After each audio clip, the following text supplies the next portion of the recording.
yanig, aking mga pandinig nang ako makarinig ng mga ganitong klaseng himig. Agad ako nahilig para pasukin ang talito gamit aking bibig. Sa isip, sa puso, dapat isa puso mo ang ganitong mga estilo. Bueno, bueno, dapat sigurado ka, mag-ensayo ka para maging pulido ka. Sa Makata, dapat may tiyaga kahit wala ka pang nilaga. Wala itong hiwaga, sumulat ng mga tataga, abaka na pyesa, pambihirang letra, mikukulo sa data. Di pa man kilala pero tuloy-tuloy lang ako hasain ang talento. Gamit ang talino, sumabay sa maestro para sigurado tumatak mga linya ko para sa inyo.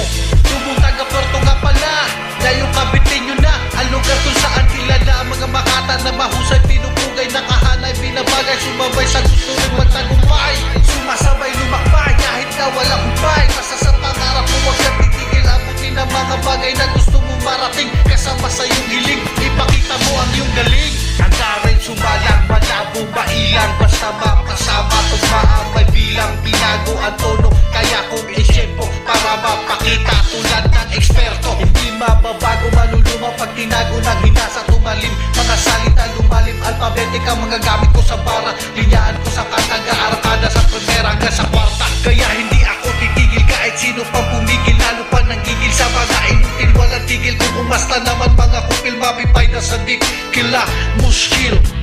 Sa mga bara na pinagambing-gambing, pinagdikit-dikit, kung napansin mo pa ulit-ulit ang mga salita na ginamit, di ko to pinilit, sadyang tumakbo sa aking isip para lang masulit.